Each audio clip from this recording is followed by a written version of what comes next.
गावे के नालूर पवन भैया हो गुर के चक्कर में सिखाई देहला सूर पवन भैया हो। आगे चला वाला भोले बाबा वाला और बढ़िया बोले और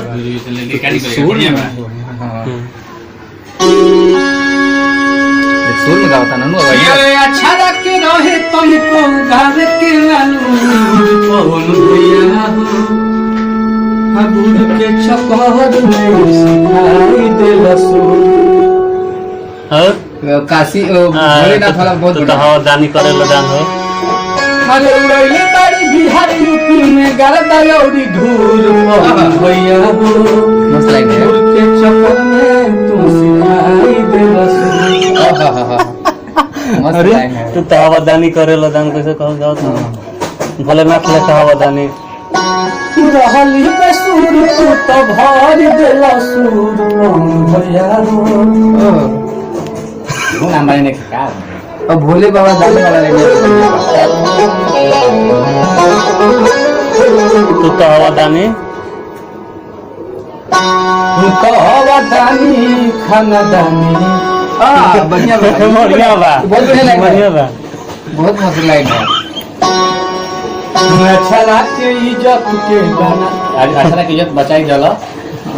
अच्छा लागे इज्जत अच्छा लागे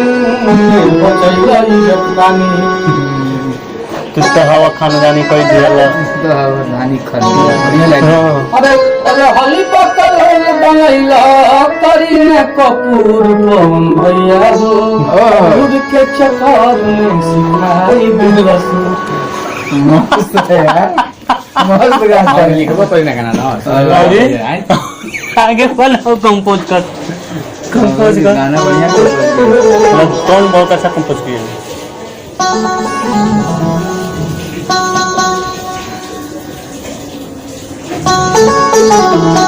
रिकॉर्ड करता है ना हमरा के दिया तो हां लास्ट ना दिया तो ना परमिशन बा विश्वास धीरज हमनी के कभी कभी सुनल जे बढ़िया लागेला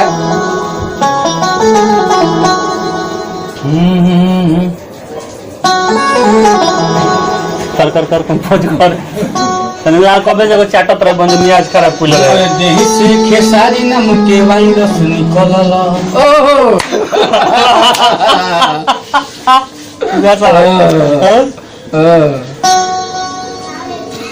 कुछ बढ़िया बढ़िया लाइन बनाता मुझे फसल आवाज के तू क्लियर करी दिहल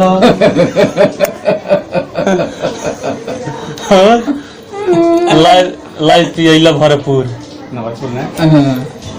तब का लाइव पियला भरपूर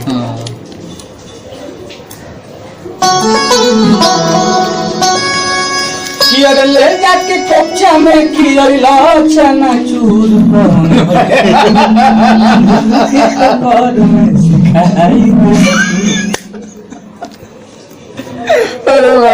कोपचा में गाना और चले लायक गाना भाई गा दे तो बेटा गाड़ी बात सुन कर क्या आवाज करके मार्केट में बवाल होबे नहीं करी गाना आई तो ये लॉय से बढ़िया लगा था लॉय से गले बढ़िया लगा सुनला में बढ़िया नहीं लगा था तब जब गावा तारा ना तब लॉय में तब सुन के बढ़िया लगा था वो तो नहीं लगा धुन बनाता ना वो कहा तो धुन बजावा तो अच्छा क्या जाता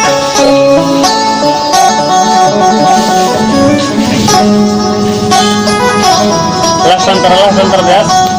लास्ट अंतर भोले दानी वाला हम सुन लेनी भोले दानी बाड़ा तू अच्छा लगे भोलेनाथ से दानी बड़ा बाड़ा दानी बोलना जान छोड़ना भोलेनाथ से दानी बड़ा भोलेनाथ लेखा दानी बड़ा पवन भैया हो दिहल शुरू